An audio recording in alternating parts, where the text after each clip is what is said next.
Kerana ada percobaan untuk mengalih seolah-olah ini tindakan kerajaan perpaduan sekarang. Semua orang tahu kes Selangor itu tahun 2021. Ya. Dan Mahkamah Persekutuan dah dapat keputusan bahawa keputusan dibuat di Dewan Undangan Negeri itu bercanggah dengan perlembagaan negara. Dan saya tak dengar 1 tahun 2 tahun yang lalu jawatankuasa ditubuhkan. Sekarang dihebohkan. So, tetapi saya nak tanya menteri-menteri, termasuk Menteri Undang-Undang dulu, dia buat apa? Ada yang katakan saya tak tahu. Bagaimana boleh seorang menteri jawab tidak tahu dalam kes yang seberat ini? Ya, saya tegaskan ini, Tan Sri Ketua, kerana ada percobaan nak laga-lagakan seolah-olah kita menentang. Di mana yang kita tentang? Kes ini kes yang diputuskan oleh Dewan Undangan Negeri Kelantan, dicabar oleh Nik Alina yang mengatakan bertentangan dengan persekutuan. Maknanya Dewan Undangan Negeri tidak boleh berkeputusan, Parlimen tidak boleh berkeputusan, Perdana Menteri tidak boleh berkeputusan, bawa ke mahkamah. Dan sekarang ke Mahkamah Persekutuan. Bila dibawa ke Mahkamah Persekutuan? 25 Mei tahun lalu. Siapa yang perintah 25 Mei tahun lalu? Siapa Perdana Menteri? Siapa Menteri Undang-Undang? Ya, dan sekarang ini semua dibebankan kepada kita. Doa berjela-jela. Hamun bukan main bagi menakutkan orang. Doa kepada siapa? Tak boleh doa kepada menteri yang bangsa itu. Pasal apa masa kamu menteri pun tak jalankan tugas? Itu 25 Mei. Baik. Kemudian Mahkamah Persekutuan memberikan kebenaran untuk memulakan prosiding. Bila? 30 September 2022. Siapa Menteri Undang-Undang pada masa itu? Mana menteri-menteri pada masa itu? Tak tahu. Mana mungkin seorang menteri dalam kabinet dalam kes seberat yang menentang syariah Islam, dia tak tahu. Alasan mudah je. Kalau kita salah, kita tak tahu. Tapi ya, kita bersama lah. Saya tak ada masalah sebenarnya hal ini. Kerana dalam Majlis Kemajuan Islam awal tahun ini, Baduli Yang Mahmudah Sultan Selangor bersetuju untuk menubuh jawatankuasa khas, mengkaji. Kita tak boleh dalam perlembagaan negara kita yang disetujui daripada merdeka sampai sekarang memberikan ruang kepada semua negeri buat undang-undang sendiri dan melibatkan kes jenayah. Kerana mahkamah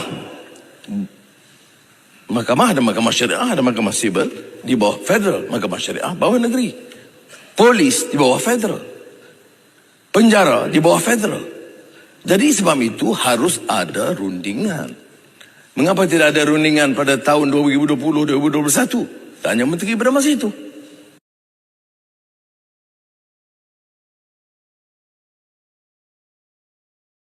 Kes Nik Elin difailkan 25 hari bulan 5 tahun 2022. Saya dah tak jadi Menteri Undang-Undang pada masa itu. Yang pertama. Yang keduanya, lift atau kebenaran daripada Federal Court telah diberikan oleh Justice Vernon Ong pada 30 hari bulan 9 tahun 2022, difailkan oleh Nik Elin pada 7 hari bulan 10 tahun 2022, manakala petition yang dimasukkan untuk memohon deklarasi daripada mahkamah telah dimasukkan pada 13 hari bulan 10 tahun 2022, yang mana pada masa itu Parlimen ke-14 telah dibubarkan. Tidak ada kerajaan. Itu saya betulkan fakta.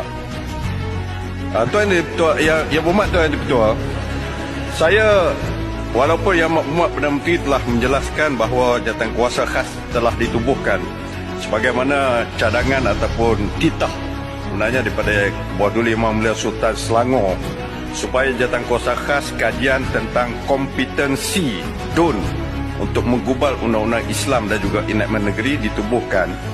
Saya merujuk kepada satu laporan akhbar pada 28 Ogos tahun 2023 di mana Sultan Selangor semasa mempengurusikan mesyuarat MKI di Shah Alam yang dihadiri oleh Yang Amat Perdana Menteri dan juga saya tak pasti Menteri Agama, menyarankan supaya ditubuhkan jawatankuasa khas 28 Ogos 2023. Yang mana jawatankuasa ini haruslah mengikut titah Sultan Selangor dianggotai oleh pakar perlembagaan pakar undang-undang sivil dan syariah, ahli-ahli akademik dan juga pengamal undang-undang yang berkemahiran dan berpengalaman luas dalam kedua-dua sivil dan syariah. Jadi soalan saya, bilakah jawatankuasa ini ditubuhkan? Dan kalau sudah ditubuhkan, siapa pengurusinya dan siapa ahlinya? Soalan saya ini ada kaitan dengan satu kenyataan akhbar, kenyataan media oleh Majlis Agama Islam Selangor yang bertarikh 17 November 2023, 4 hari yang lepas, yang menyatakan bahawa MAIS menggesa Kerajaan Persekutuan menyegerakan penubuhan jawatankuasa khas di peringkat persekutuan untuk buat kajian kompetensi Dewan Undangan Negeri dan juga membuat mencadangkan pindaan perlembagaan persekutuan dan Akta 355. 4 hari yang lepas, MAIS telah membuat kenyataan menggesa Kerajaan Persekutuan menyegerakan penubuhan jawatankuasa ini. So siapa yang betul, siapa yang tak betul? Kerajaan Persekutuan tak betul ke tak betul ke, MAIS betul ke tak betul, kita nak dapat penjelasan. Adakah jawatankuasa ini telah ditubuhkan? Kalau ditubuhkan, boleh beritahu kepada Dewan ini siapa pengurusinya, siapa ahli-ahlinya. Dan sehubungan dengan soalan daripada Guru Musang tadi juga, saya bersetuju. Adakah Kerajaan Persekutuan masih lagi berminat untuk